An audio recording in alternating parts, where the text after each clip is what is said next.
Hello, કેમ છો બધા? ચાલો આપણે 10માં ચેપ્ટર ચાલુ છે વિદ્યુત પ્રવાહ અને એની ચુંબકીય અસર. એમાં આગળ આપણે જોઈ ગયા કે પ્રવાહધારી તાર હોય એની આજુબાજુ ચુંબકીય ક્ષેત્ર ઉત્પન્ન થાય. આવું પહેલું અવલોકન ઓસ્ટર્ડ નામના વૈજ્ઞાનિકે કરેલું. એ પ્રયોગ કંઈક કરતા હતા પણ બાજુમાં હોકાયંત્ર પડેલું હતું, ચુંબકીય સોય પડેલી હતી. તો જેવો પ્રવાહ પસાર કર્યો એટલે સોયમાં કંઈક કોણાવર્તન જોવા મળ્યું. અને સોયમાં કોણાવર્તન એક જ રીતે થાય જો એને આજુબાજુમાં ચુંબક લાવવામાં આવે. એનો મતલબ કે ચુંબકીય ક્ષેત્ર જો હોય તો એ ચુંબકીય સોયનું કોણાવર્તન થાય. એનો મતલબ એવો થયો કે તારમાંથી પ્રવાહ પસાર થાય ત્યારે આજુબાજુ કંઈક ચુંબકીય ક્ષેત્ર ઉત્પન્ન થતું હશે. તો ઓસ્ટર્ડે એવું અવલોકન આપી દીધું તારણ કે પ્રવાહ કોઈ વાહક તાર છે એની અંદરથી જો પ્રવાહ પસાર કરવામાં આવે તો એની આજુબાજુ ચુંબકીય ક્ષેત્ર ઉત્પન્ન થાય.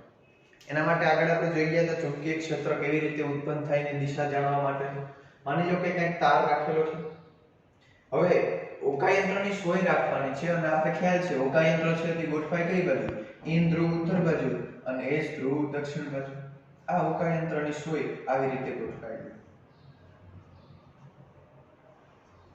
હવે પ્રવાહની દિશા જે છે એ આવી રીતે છે. વાહક તારમાં પ્રવાહની દિશા ક્યાં છે? ઉપર તરફ. ઉપર તરફ એટલે ક્યાં છે? દક્ષિણથી ઉત્તર તરફ. પ્રવાહની દિશા ક્યાં છે? દક્ષિણથી ઉત્તર તરફ. જેવો પ્રવાહ પસાર કર્યો એટલે આ સોયનું કોણાવર્તન થયું. કોણાવર્તન કેવી રીતે થયું? તો કે આ જે એન ધ્રુવ છે એ થોડો પશ્ચિમ તરફ કોણાવર્તન થયું. એન ધ્રુવ થોડો કેવો પશ્ચિમ દિશા તરફ કોણાવર્તન થાય. એનો મતલબ એવો થયો કે એન ધ્રુવ ઉપર આ બાજુ કંઈક આમ બળ લાગે છે અંદર તરફ. પ્રવાહની દિશા ઉલટાવી દીધી. પ્રવાહની દિશા ઉલટાવી અને પ્રવાહને જો હવે ઉત્તરથી દક્ષિણ દિશામાં પસાર કર્યો તો આનું કોણાવર્તન પૂર્વ દિશા બાજુ થતું હતું. એનો મતલબ એવો થયો કે આ તાર વડે જે ચુંબકીય ક્ષેત્ર ઉત્પન્ન થાય છે એ ચુંબકીય ક્ષેત્રની દિશા એ પ્રવાહ ઉપર આધાર રાખે છે. વાહક તારમાંથી પસાર થતા પ્રવાહ ઉપર આધાર રાખે છે. ચાલો એટલી ખબર પડી ગઈ કે તારમાંથી પ્રવાહ પસાર થાય એટલે ચુંબકીય ક્ષેત્ર ઉત્પન્ન થાય. હવે જો તારમાંથી પસાર થતા પ્રવાહનું મૂલ્ય વધારે. શું વધાર્યું છે? પ્રવાહનું મૂલ્ય.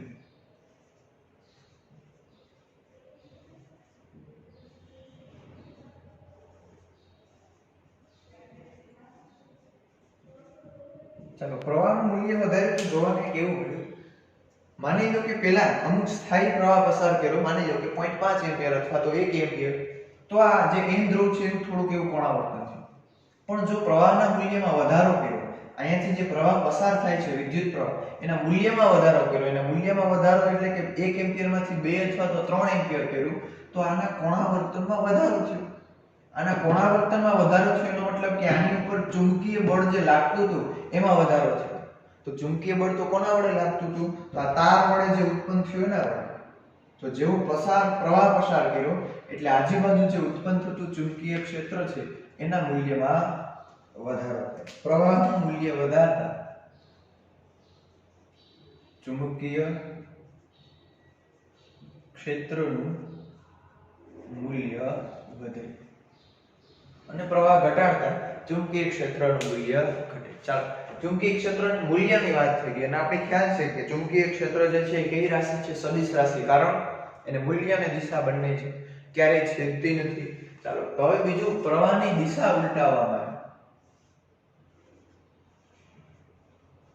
પ્રવાહની દિશા ઉલટાવતા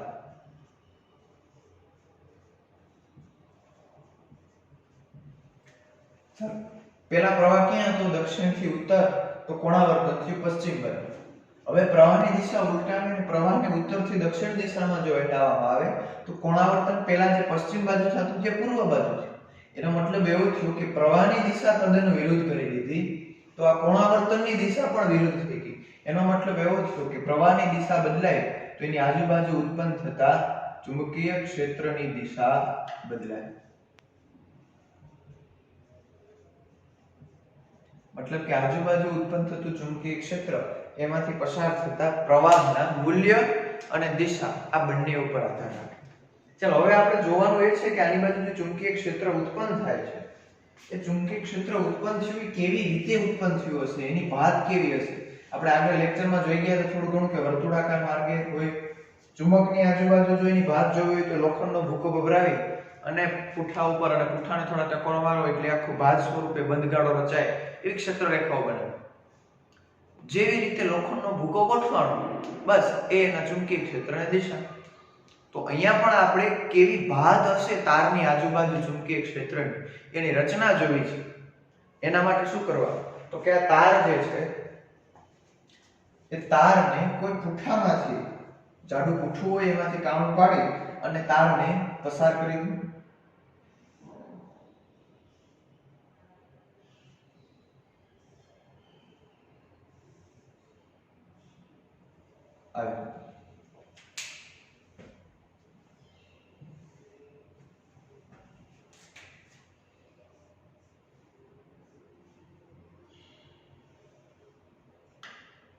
ચાલો આ પૂઠામાંથી વચ્ચેથી કાણો પાડી અને તારને પસાર કરી દીધો. એક્ઝેક્ટલી કેવી રીતે આ પૂઠું છે અને આવી રીતે આમ તારને પસાર કરી દીધો.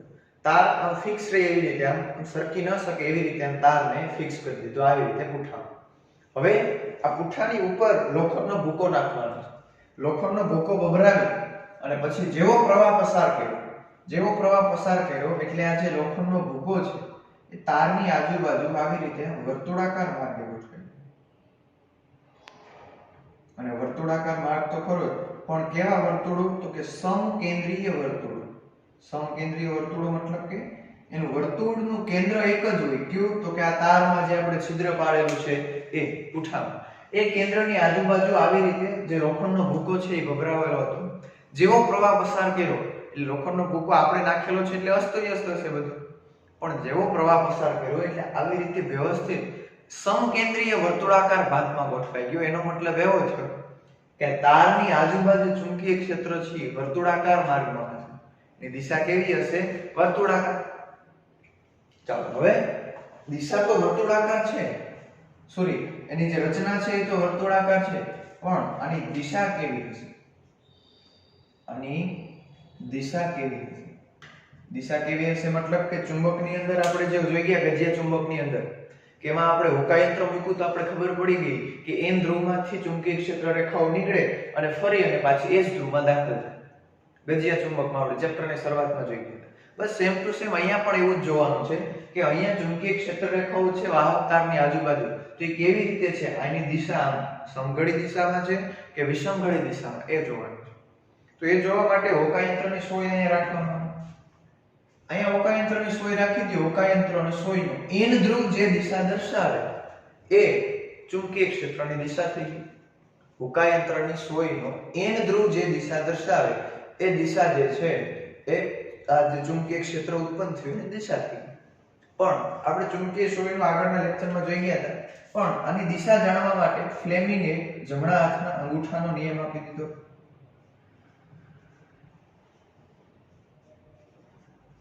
ફ્લેમિંગનો જમણા હાથનો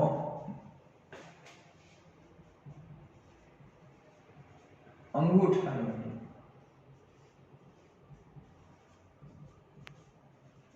આગળ ચેપ્ટરમાં ખાલી જમણા હાથનો નિયમ ભણાવશે. આ છે જમણા હાથના અંગૂઠાનો નિયમ. જમણા હાથના અંગૂઠાનો નિયમ શું છે? નિયમ ખાસ ધ્યાનથી સાંભળવાનો છે. 2 માર્ક્સમાં પૂછે તો નિયમ આવી રીતે લખવાનો છે કે પ્રવાહ ધારિત તારની આજુબાજુ ઉત્પન્ન થતા ચુંબકીય ક્ષેત્રની દિશા જાણવા માટે ફ્લેમિંગના જમણા હાથના અંગૂઠાનો નિયમ વપરાય છે. નીચે નિયમ જમણા હાથના અંગૂઠાને પ્રવાહ જે દિશામાં પસાર થતો હોય એ દિશામાં ગોઠવો અને હાથની આંગળીઓ જેવી રીતે વીંટળાય તારની આજુબાજુ એ ચુંબકીય ક્ષેત્રની દિશા બતાવે. શું નિયમ બોલવાનો છે કે પ્રવાહધારી તાર છે એમાં પ્રવાહની દિશામાં અંગૂઠો ગોઠવો અને આંગળીઓ જેવી રીતે મુઠ્ઠી બંધ થાય, જેવી રીતે વાયરની આજુબાજુ વીંટળાય એ દિશા છે ચુંબકીય ક્ષેત્રની દિશા છે.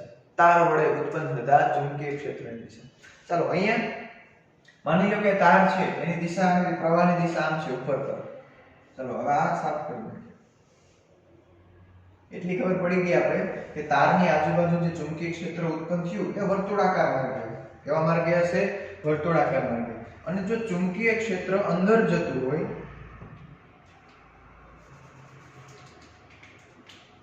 ચુંબકીય ક્ષેત્ર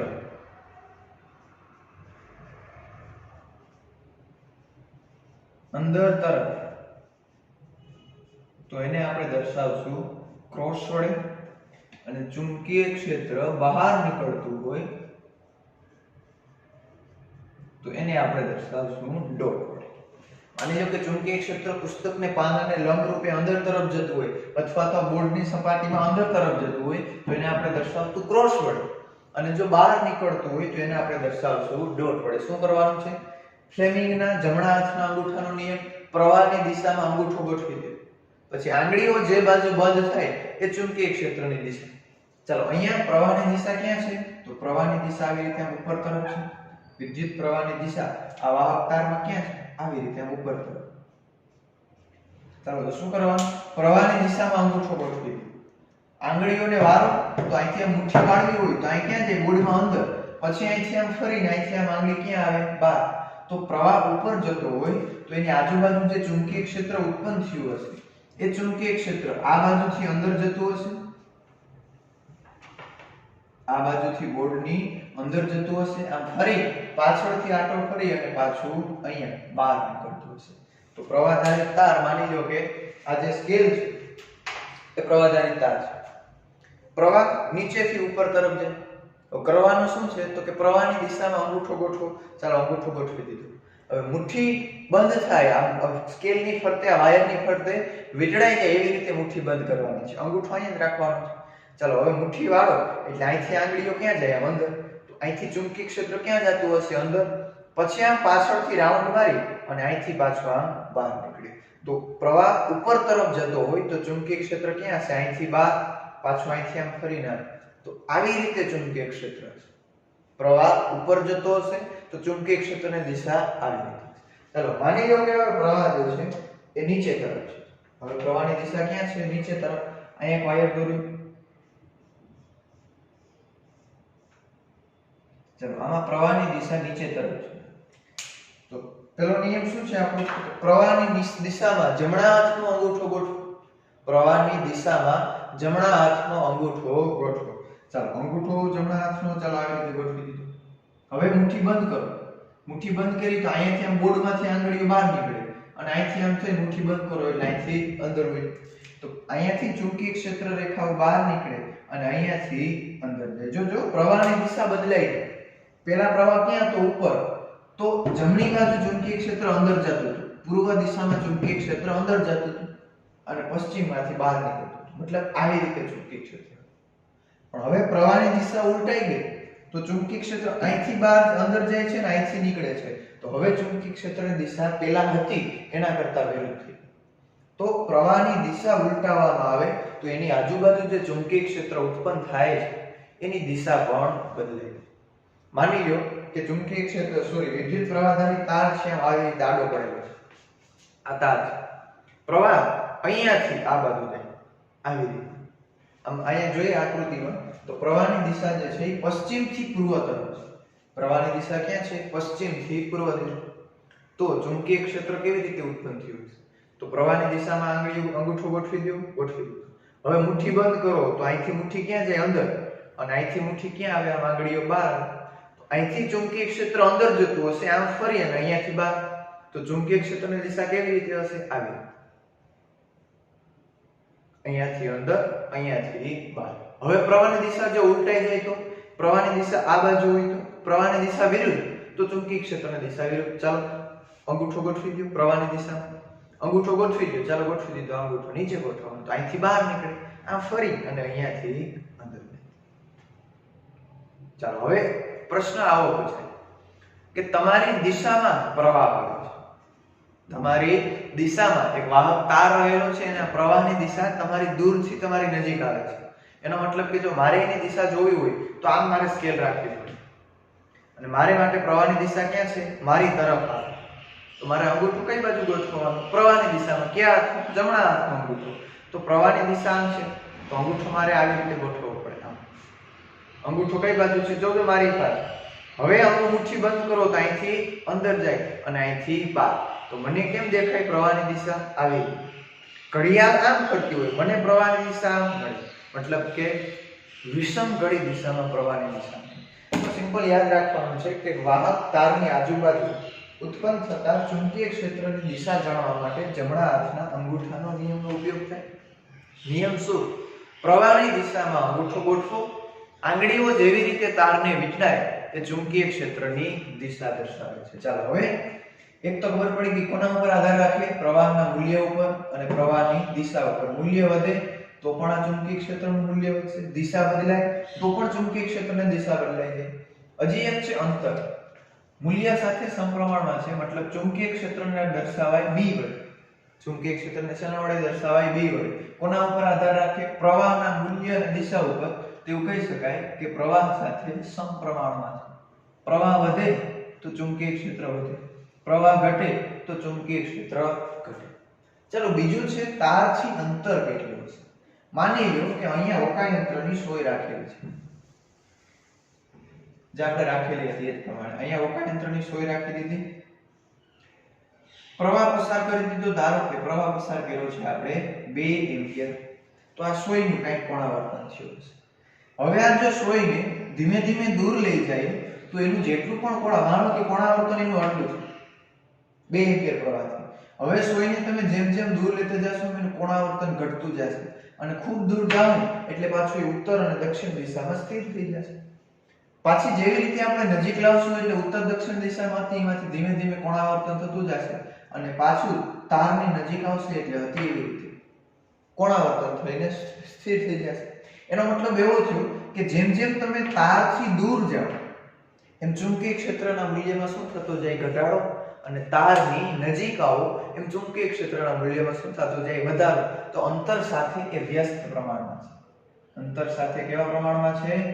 વ્યસ્ત પ્રમાણમાં. આ એક પોઈન્ટ પણ આના પછી લખવાનું છે કે તારની દૂર જતા, તારથી દૂર જતા ચુંબકીય ક્ષેત્રનું મૂલ્ય ઘટતું જાય અને તારથી નજીક આવતા ચુંબકીય ક્ષેત્રનું મૂલ્ય વધતું જાય. એનું કારણ કે તારની નજીક જે સમકેન્દ્રીય વર્તુળો છે એ નાના નાના હોય એટલે એની ક્ષેત્ર રેખાઓ નજીક નજીક. જેમ વર્તુળ મોટા થતા જાય દૂર જાવે તો બે વર્તુળ વચ્ચેનું અંતર વધતું જાય, મતલબ કે ક્ષેત્ર રેખાઓ દૂર દૂર ગોઠવાયેલી હોય. અને આપણે ભણી ગયા ક્ષેત્ર રેખાઓ જો દૂર દૂર હોય તો ચુંબકીય બળ, ચુંબકીય ક્ષેત્ર કેવું લાગતું હોય? ઓછું લાગતું. ચલો આ તો આપણો ફ્લેમિંગના જમણા હાથનો નિયમ. આ વ્યવસ્થિત નિયમ જો આવડતો હશે કેવી રીતે, સિમ્પલ છે. પ્રવાહની દિશામાં અંગૂઠો રાખો અને મુઠ્ઠી બંધ કરો. જે દિશામાં મુઠ્ઠી બંધ થાય એ ચુંબકીય ક્ષેત્રની દિશા. ચાલો અહીંયા પ્રવાહ ક્યાં જાય છે? ઉપર. પ્રવાહ ઉપર જાય તો અહીંથી આંગળીઓ અંદર ગઈ એટલે અહીંથી ચુંબકીય ક્ષેત્ર અંદર જતું હશે અને અહીંયાથી ચુંબકીય ક્ષેત્ર બહાર નીકળતું હશે. ચાલો હજી એક એક્ઝામ્પલ લઈએ. માની લો કે પ્રવાહધારી તાર છે આવી રીતે છે અને આ પ્રવાહની દિશા છે, આ વિદ્યુત પ્રવાહની દિશા. તો ચુંબકીય ક્ષેત્ર ક્યાં હશે?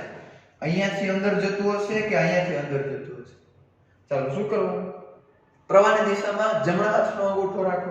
ચાલો પ્રવાહની દિશામાં જમણા હાથનો અંગૂઠો રાખો. મુઠ્ઠી બંધ કરો. મુઠ્ઠી બંધ કરવી પણ અહીંયા મારે બોર્ડમાં અંદર હાથ રાખવો પડે અને બંધ કરે પાછું તો અહીંયાથી બહાર આવતું હોય તો પ્રવાહની દિશા જો આ બાજુ છે તો ચુંબકીય ક્ષેત્ર અહીંયાથી અંદર અને અહીંયાથી બહાર. અંદર જતું હોય તો ક્રોસ, બહાર નીકળતું હોય તો કોઈ પણ દિશામાં પ્રવાહ હોય તમારે ચુંબકીય ક્ષેત્ર જાણવું હોય તો જમણા હાથના અંગૂઠાના નિયમ પરથી જાણી શકાય. ચાલો આ હતું આપણે પ્રવાહધારી તારની આજુબાજુ ચુંબકીય ક્ષેત્ર ઉત્પન્ન થાય. કેવી રીતે ઉત્પન્ન થાય, એની દિશા કેવી છે તો કે સમકેન્દ્રીય વર્તુળો, પ્રવાહના મૂલ્ય અને દિશા ઉપર આધાર રાખે, અંતર સાથે વ્યસ્ત પ્રમાણમાં છે. તારથી દૂર જાવ તો ચુંબકીય ક્ષેત્ર ઘટતું જાય, તારની નજીક આવો તો ચુંબકીય ક્ષેત્ર વધતું જાય. ચાલો વિડિયો બરોબર જોઈ અને પીડીએફ મોકલીશ, એમાંથી વ્યવસ્થિત ફેરબુકમાં લખી નાખજો.